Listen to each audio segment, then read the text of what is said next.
The dust storm that rolled into Independence, California, that August morning in 1882, brought more than just red desert grit and tumbleweeds. It brought a woman running for her life with nothing but the clothes on her back and terror in her eyes. Xander Voss was checking the fence line on his ranch when he spotted her stumbling through the sage brush, her dark hair tangled with brambles, her dress torn at the shoulder. And when she finally collapsed near his water trough, he saw the marks that made his blood run cold. She was unconscious when he carried her inside, light as a feather despite being a grown woman, and he laid her carefully on the spare bed in his modest ranch house. Her breathing was shallow but steady, and Xander found himself studying her face, the delicate arch of her brows, the fullness of her lips that even exhaustion could not diminish. He was 26 years old and had lived alone on this ranch for 3 years since his parents moved back east, and he had never brought a woman into his home before. When he brought water and clean rags to tend her wounds, he noticed her sleeves had ridden up. The bruises were dark purple against her pale skin, and they were unmistakably the shape of fingers. Someone's hand wrapped tight enough around her wrists to leave an impression that would last for days. His jaw tightened as he dampened the cloth and carefully cleaned the scrapes on her palms where she had fallen. She woke with a start near sunset, her green eyes flying open in panic, and she scrambled backward against the headboard before seeming to remember where she was. Xander held up both hands from where he sat in the chair by the door. "Easy now," he said quietly. "You are safe here. I am Xander Voss.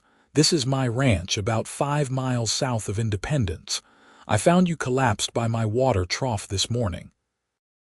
Her chest heaved as she took in the room, the simple furnishings, the window showing the painted desert sunset, and finally him. He was tall and lean with sun-darkened skin and light brown hair that needed cutting, wearing dusty work clothes and scuffed boots.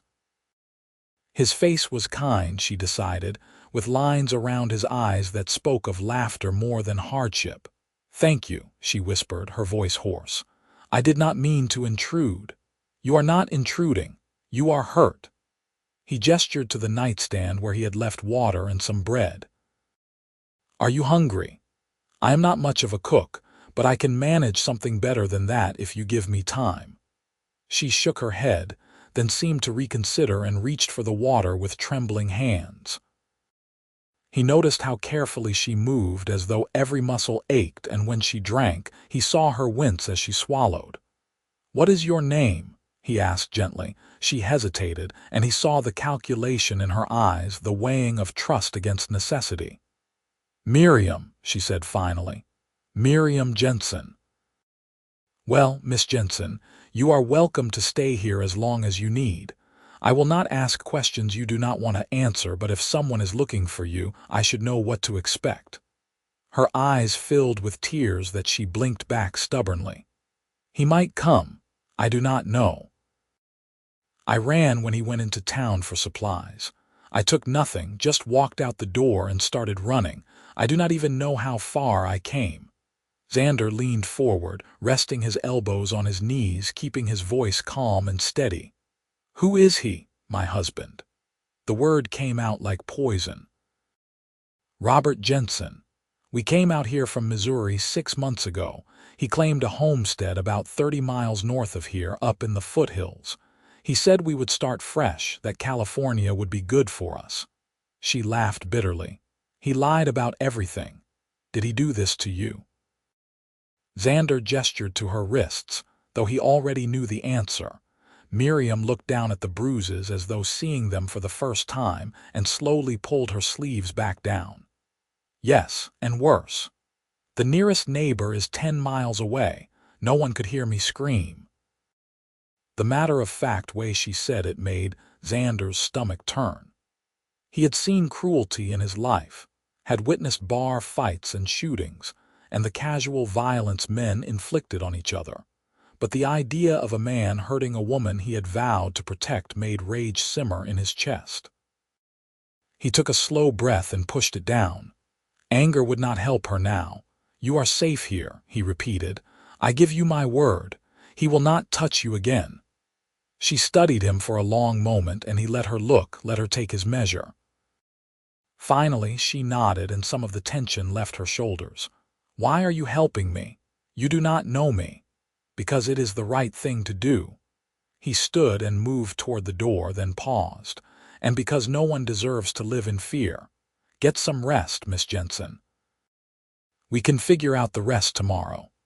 He left her then, closing the door softly behind him, and went to check that his rifle was loaded and ready by the front door.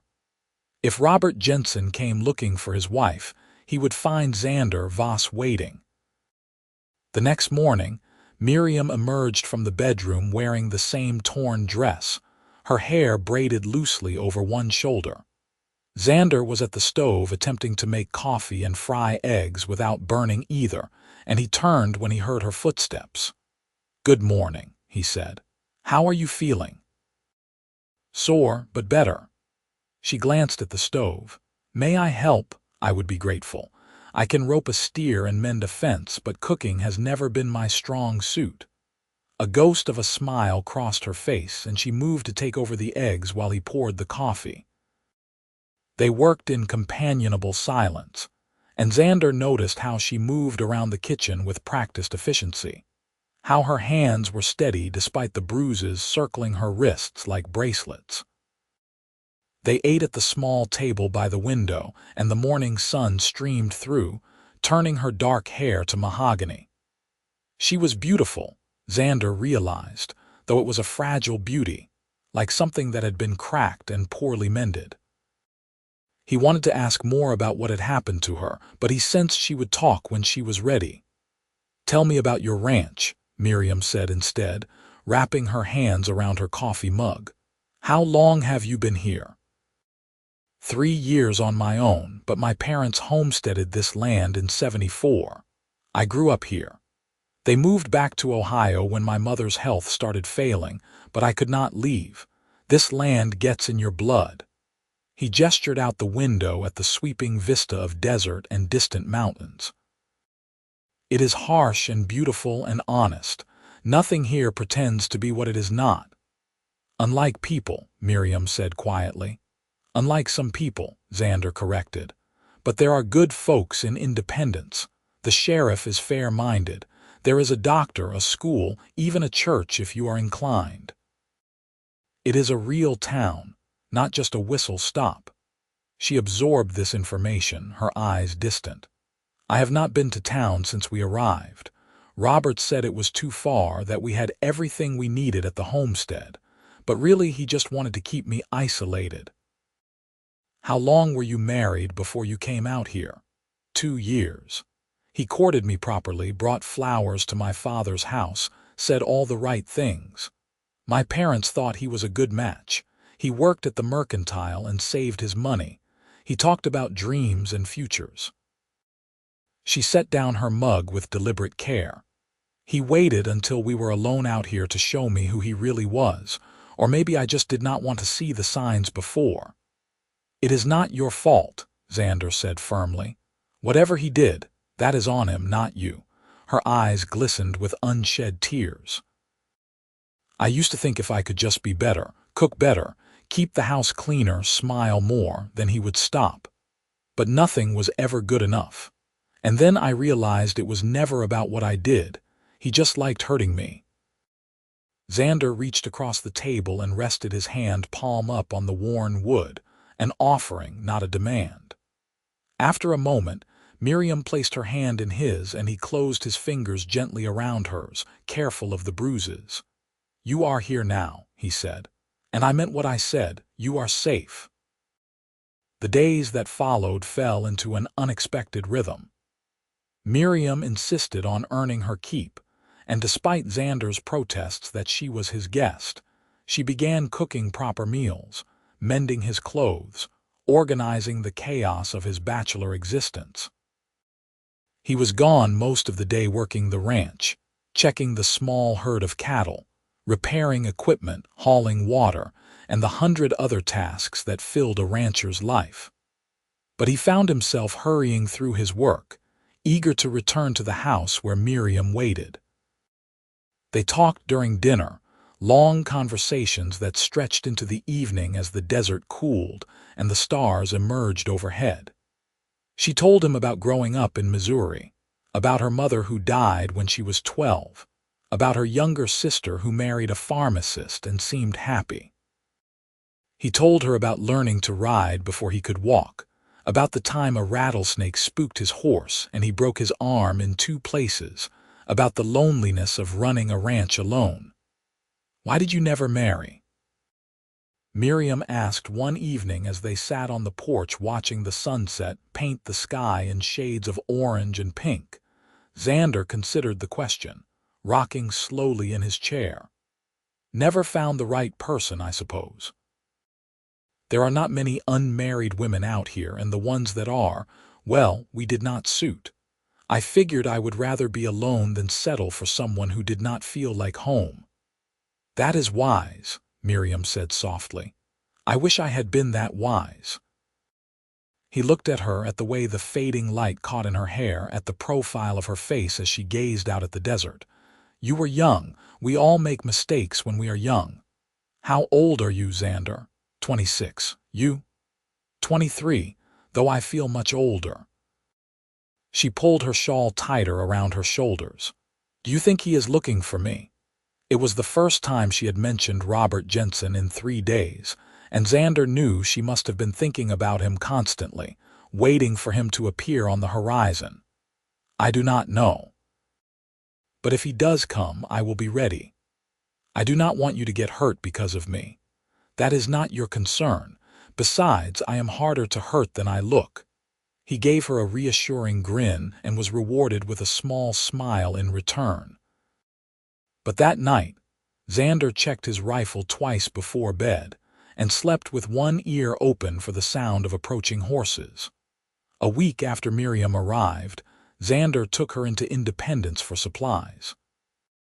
She was nervous about being seen in public, but he convinced her that she could not hide on his ranch forever, and that the town needed to know she existed if Robert came looking for her.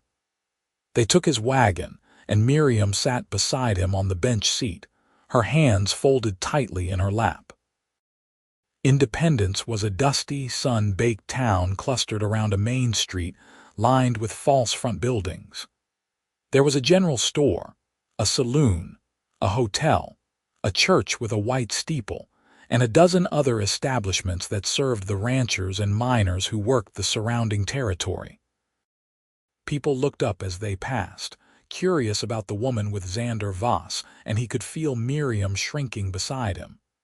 "It is all right," he murmured. "Let them look. You have nothing to be ashamed of." They stopped first at the general store, where a round-faced woman named Mrs. Patterson greeted them warmly. Her eyes went straight to Miriam, taking in the fading bruises on her wrists, the careful way she moved, and her expression shifted from curiosity to understanding. "Welcome, dear," she said kindly. "I am Alina Patterson. My husband and I run this store." "What can I help you find?" "Miss Jensen needs some proper clothes," Xander said. "And whatever else she might need, put it on my account." "Xander, no," Miriam protested. "I cannot let you do that. You can and you will. Consider it payment for all those meals you have been cooking." "I have gained 5 pounds in a week."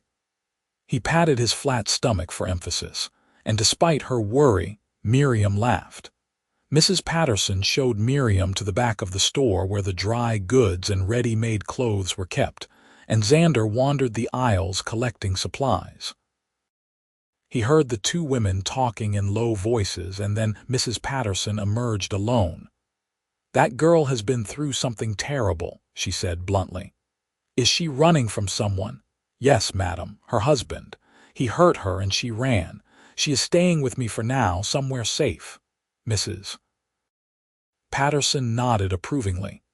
"You are a good man, Xander Voss. Your mother raised you right. If that husband comes looking, you tell Sheriff Morrison. He does not tolerate men who beat their wives." I will. Thank you for being kind to her." When they left the store an hour later, Miriam was wearing a new dress of dark blue calico, and she carried a bundle wrapped in brown paper containing 2 more dresses, a nightgown, underclothes, and a sturdy pair of boots. Her cheeks were flushed with pleasure, and Xander thought she looked younger, less burdened. Their next stop was the sheriff's office, a squat adobe building at the end of the main street.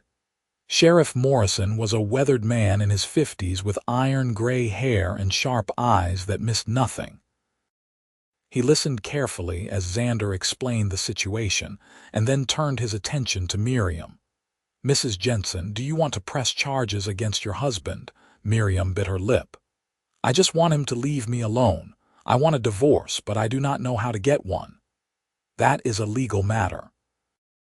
You would need to file with the territorial court. Takes time and money, but it can be done." The sheriff leaned back in his chair.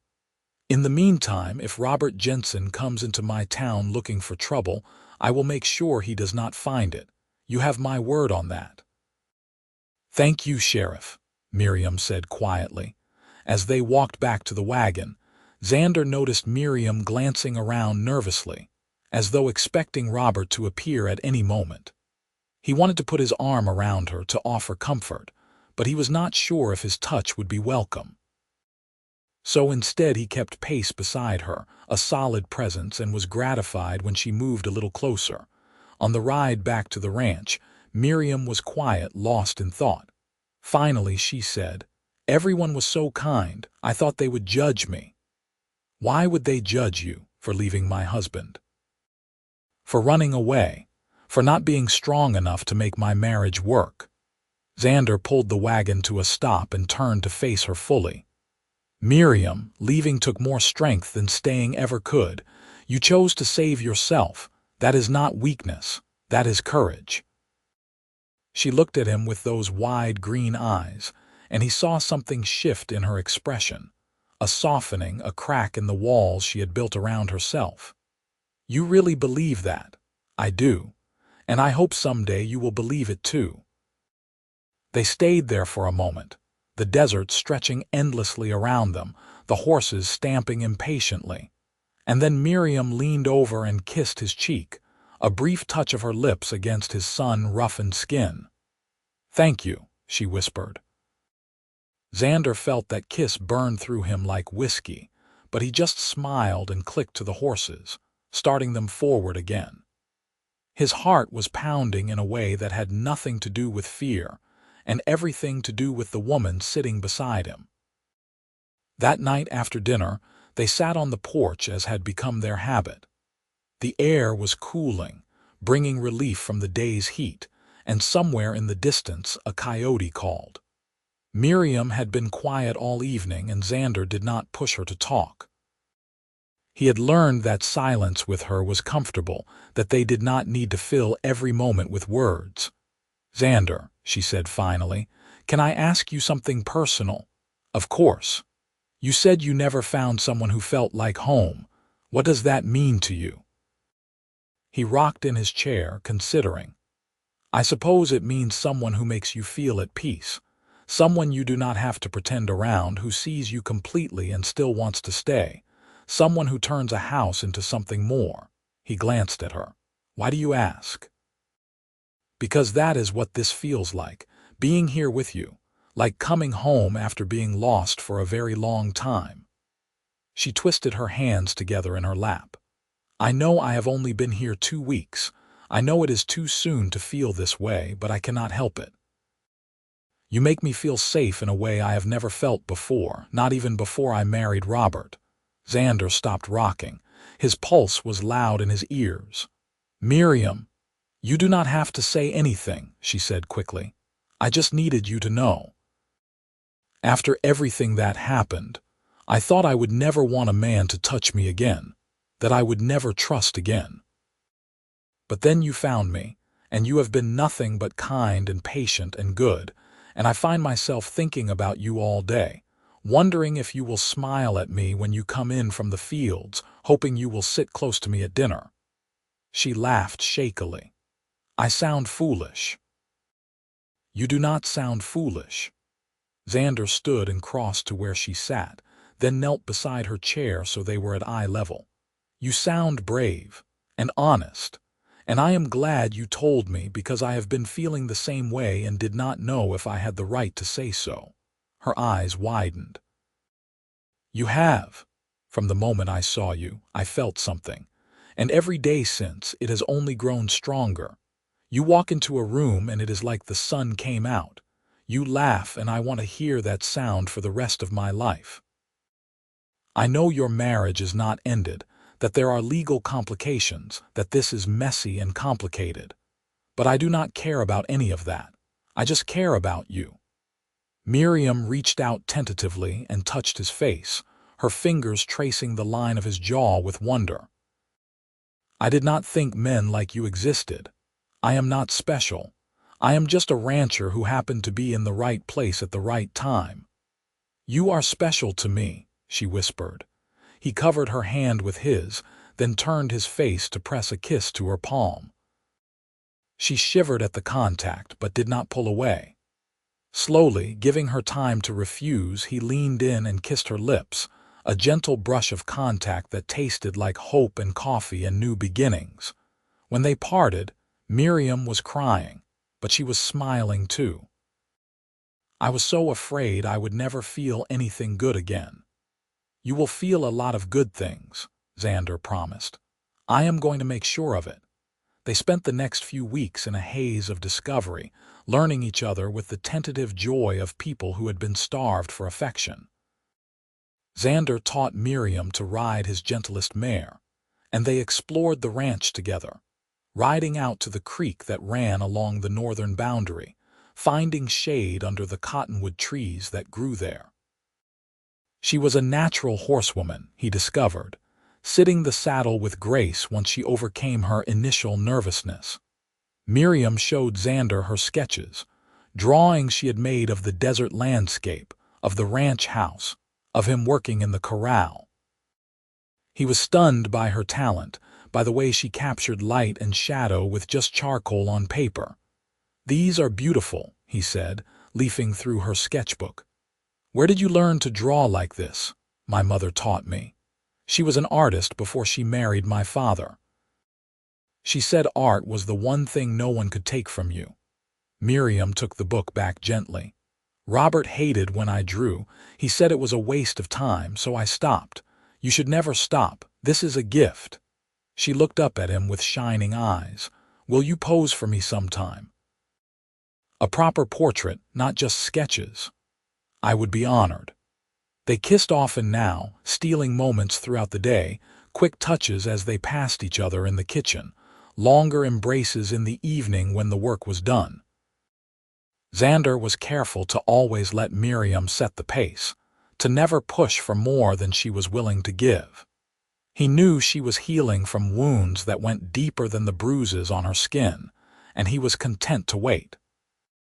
One morning in late September, a month after Miriam arrived, Xander was in the barn repairing a saddle when he heard horses approaching.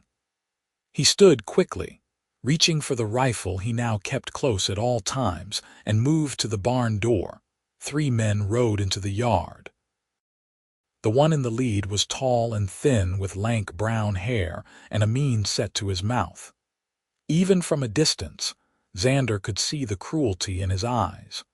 Behind him rode 2 other men, rough types who looked like they had come for a fight. Miriam appeared on the porch, drawn by the sound of horses, and when she saw the lead rider her face went white. She gripped the porch railing to keep from falling. That is him, she called to Xander, her voice high with fear. That is Robert. Xander walked forward slowly, rifle held loosely in his hands but ready to raise at a moment's notice. That is far enough, gentlemen. State your business. Robert Jensen dismounted, his eyes fixed on Miriam. I am here for my wife. She ran off a month ago and I have been looking for her ever since. Now I have found her and we are going home. I am not going anywhere with you, Miriam said, finding her courage. I am staying here.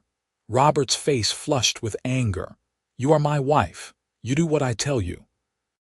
"She is a human being with her own will," Xander said coldly.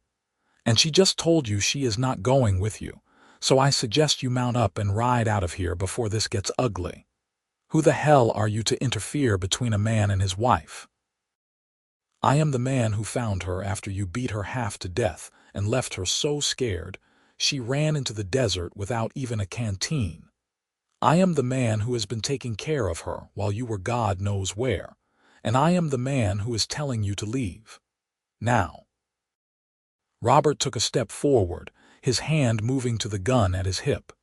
Instantly, Xander raised the rifle, sighting down the barrel at Robert's chest. "Do not even think about it," Xander said softly. "I am a better shot than you will ever be, and at this range I cannot miss.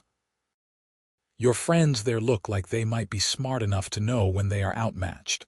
Are you?" The two men behind Robert shifted uneasily in their saddles.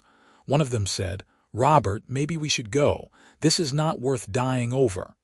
"Shut up," Robert snarled.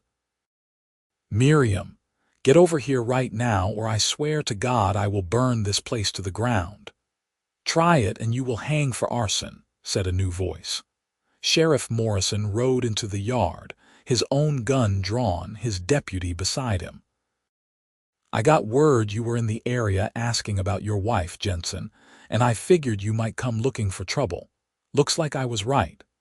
Robert's face contorted with rage and frustration, but he was smart enough to know he was outnumbered. "She is my wife, Sheriff. The law is on my side.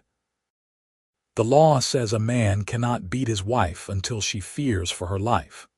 The law says I can arrest you right now for assault if Mrs. Jensen wants to press charges. Do you want to press charges, madam?" Miriam came down from the porch, moving to stand beside Xander. Her voice was steady when she spoke. "Yes, Sheriff, I do. I want him arrested, and I want a divorce." "No." Robert lunged forward, but the sheriff's deputy was faster, spurring his horse between Robert and Miriam, his gun leveled.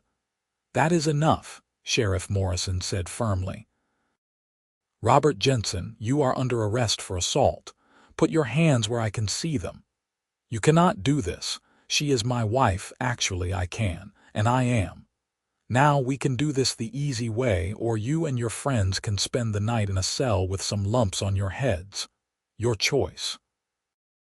Robert looked around wildly, at Xander with his rifle, at the sheriff and his deputy, at his two companions who clearly wanted no part of this fight, and finally at Miriam. "You will regret this," he hissed. "You will come crawling back and I will not take you.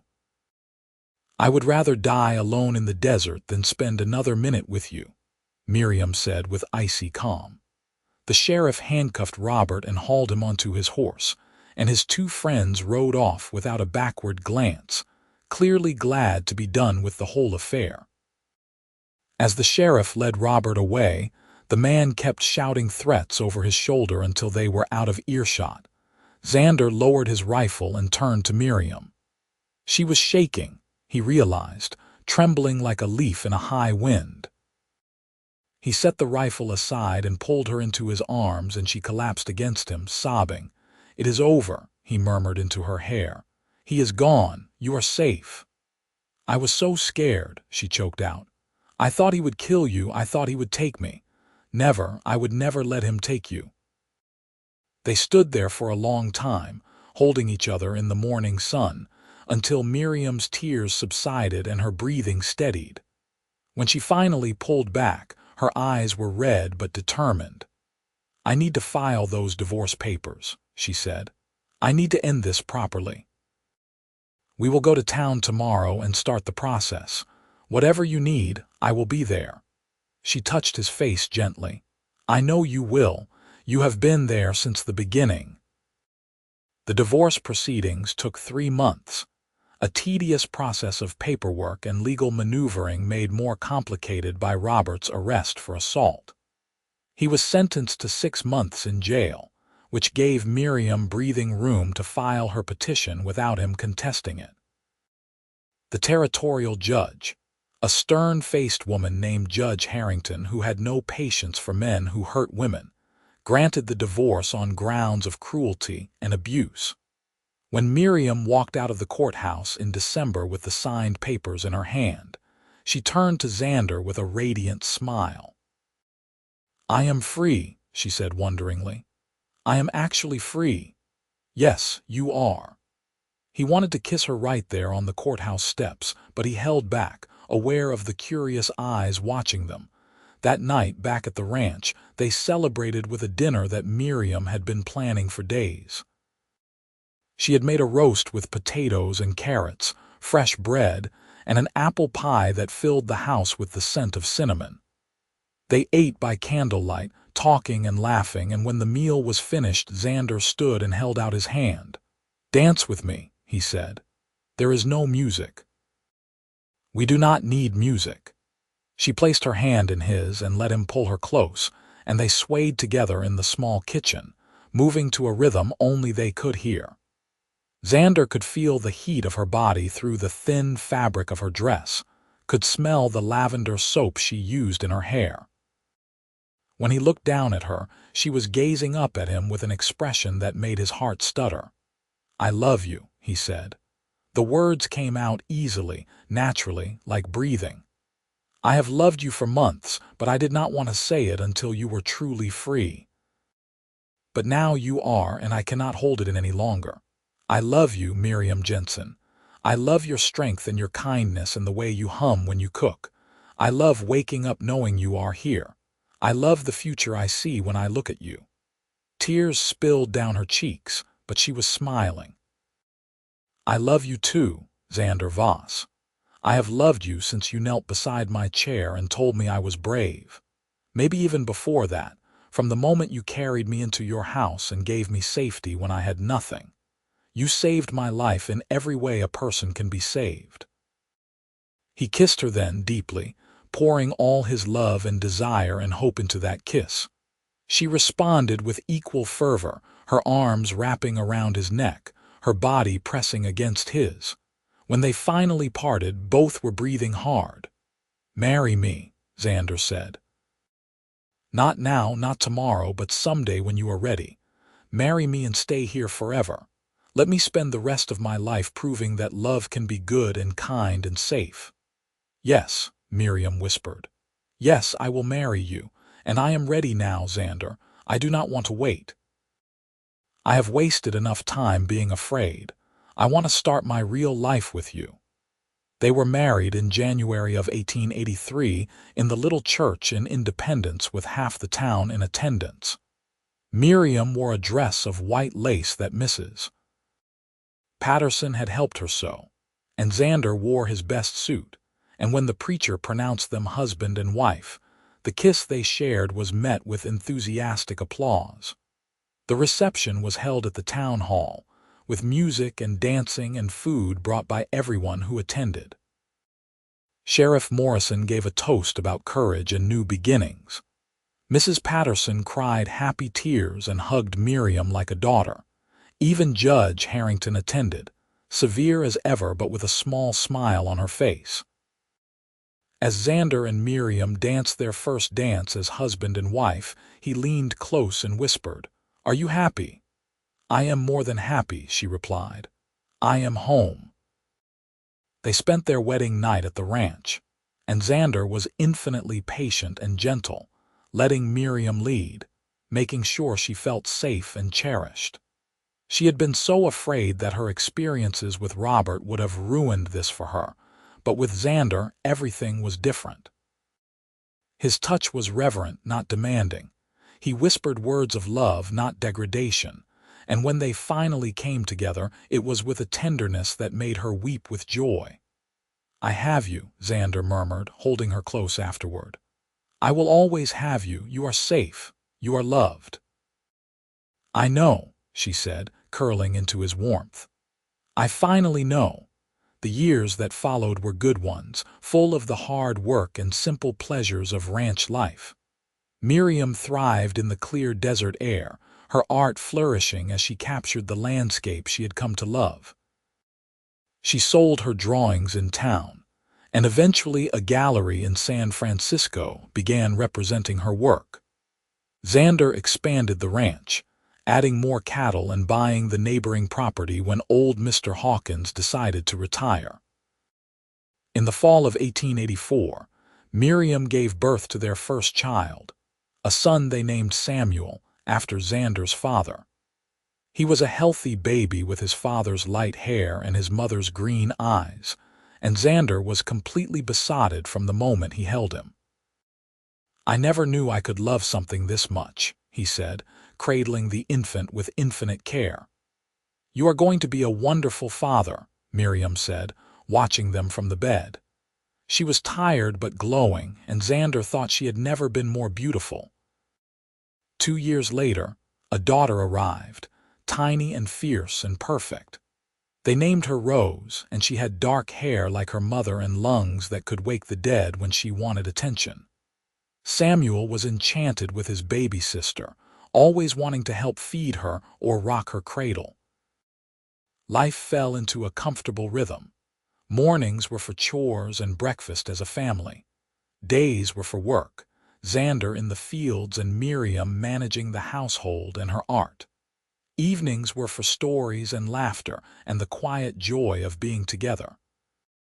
And nights, after the children were asleep, were for Miriam and Xander to reaffirm the love that had brought them through so much. "Do you ever think about how we started?" Miriam asked one evening as they sat on the porch watching the sunset. Samuel was playing in the yard with the dog they had gotten him for his birthday, and Rose was asleep in her cradle nearby. "Every day," Xander admitted. "I think about finding you by the water trough, about how scared you were, about those bruises on your wrists."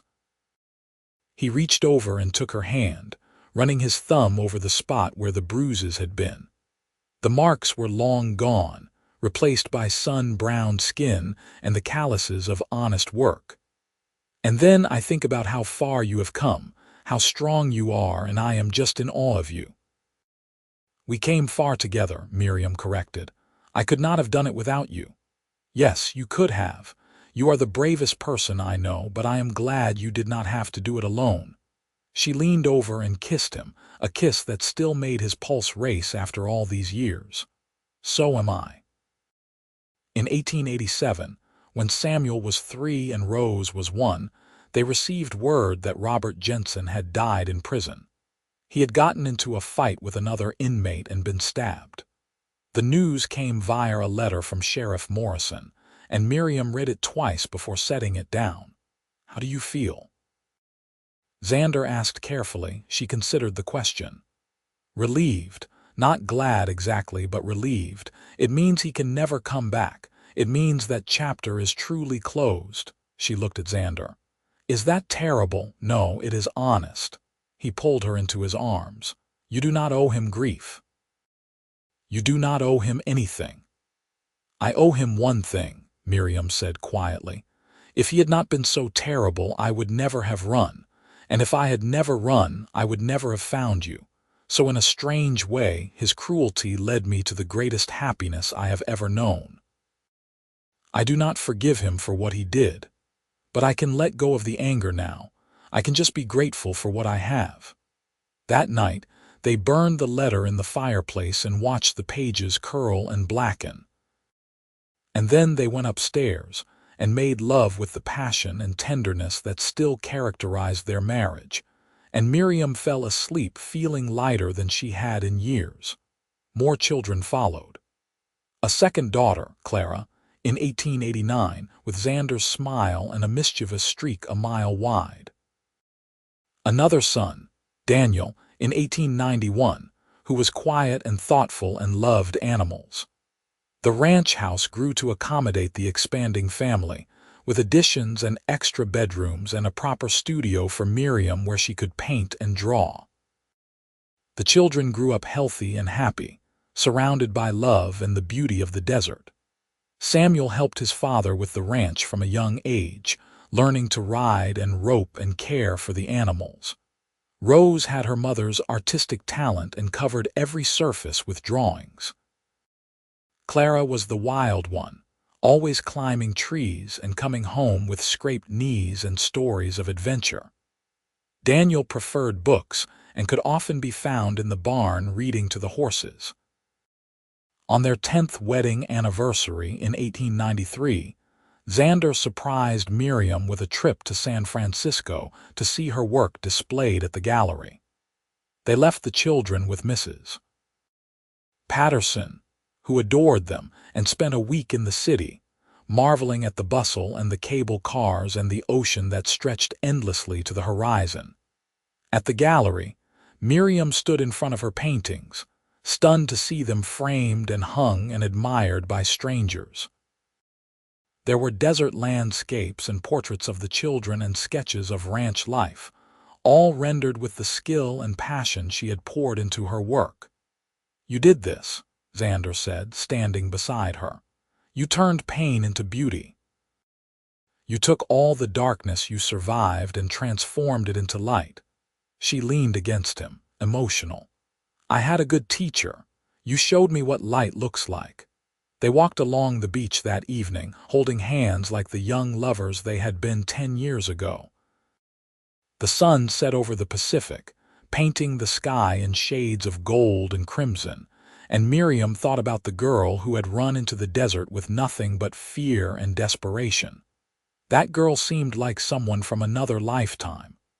"I am so happy," she said suddenly. "Is it possible to be this happy?" "I certainly hope so, because I feel the same way." Xander stopped and turned her to face him. "I would do it all again, every moment, every struggle, just to end up here with you. Even the scary parts, even those. They made us who we are." They returned to the ranch refreshed, and even more in love, if such a thing was possible. The children were delighted to have them home, and that night the whole family crowded into the big bed in the master bedroom, telling stories and laughing until everyone fell asleep in a tangle of limbs and love. The years continued to pass, marked by birthdays and holidays and the seasonal rhythms of ranch life. Samuel grew into a fine young man who looked more like his father every day. Rose discovered a talent for music and saved her money to buy a second-hand piano. Clara decided she wanted to be a doctor, inspired by the physician in Independence who had set Daniel's broken arm when he fell out of a tree.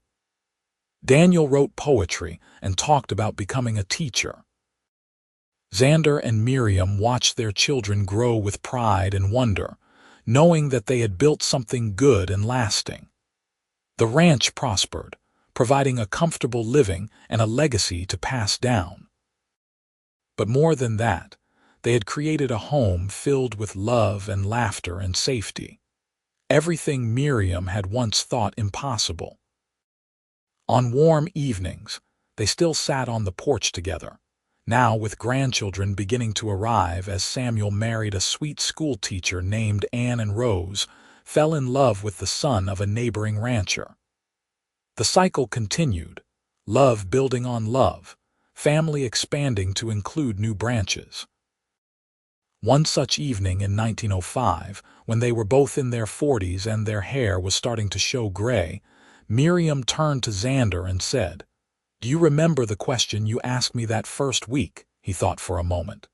"I asked you a lot of questions. About the bruises. You traced them gently and asked where he was, where Robert was." Xander nodded slowly. "I remember, you said he might come looking for you. I was so afraid then, afraid he would find me, afraid he would take me back, afraid I would never escape, but you made me feel safe.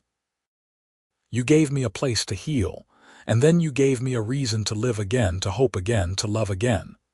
She took his hand, the gesture as natural now as breathing. "So I want to answer that question properly. Where is he now? He is gone. He is nothing. He is a shadow that disappeared when you brought light into my life, and I am here with you exactly where I am supposed to be." Xander brought her hand to his lips and kissed it. "I love you, Miriam Voss. I have loved you every day for 23 years, and I will love you every day for however many more we have. I love you too. Thank you for finding me. Thank you for saving me. Thank you for showing me what a marriage is supposed to be. They sat together as the sun set over the desert they had made their own, surrounded by the life they had built, the family they had created, the love that had transformed them both.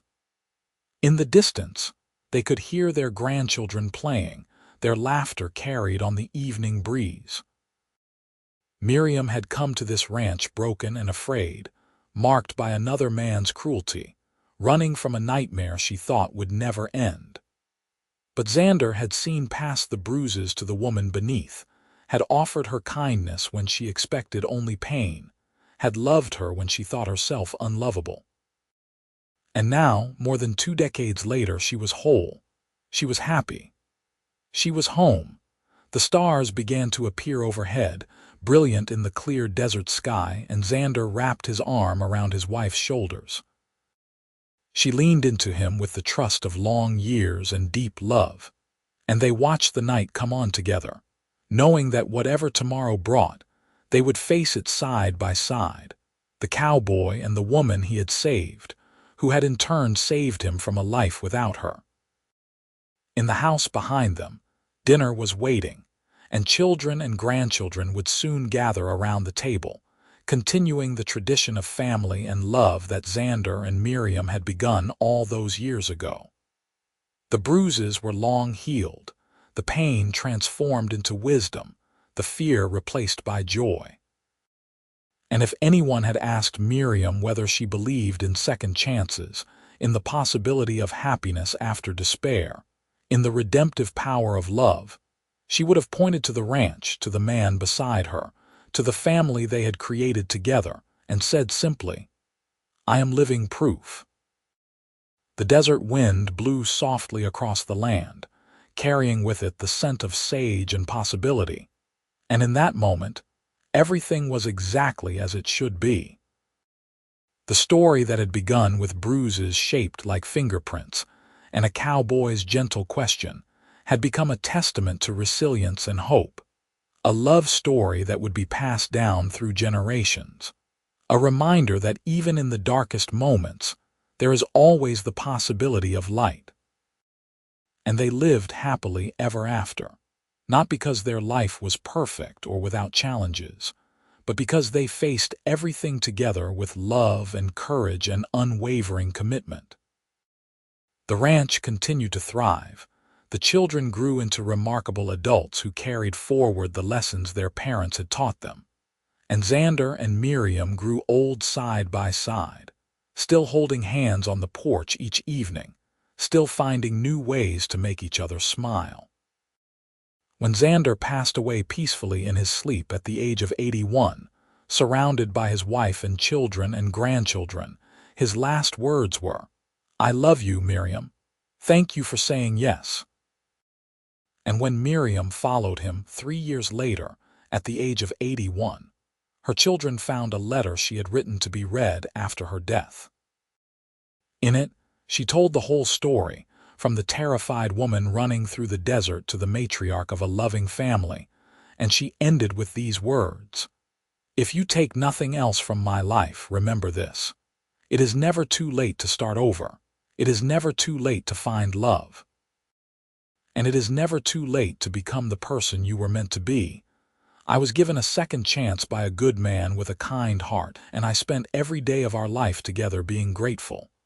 Love each other well, protect each other fiercely, and never, ever give up hope." The ranch remained in the family for generations, and the story of Xander and Miriam became legend, told and retold around dinner tables and campfires, a reminder that true love exists, that healing is possible, and that sometimes the worst moments of our lives lead us to the best. The bruises faded, but the love they inspired never did, echoing through time as a testament to the power of compassion and the resilience of the human heart.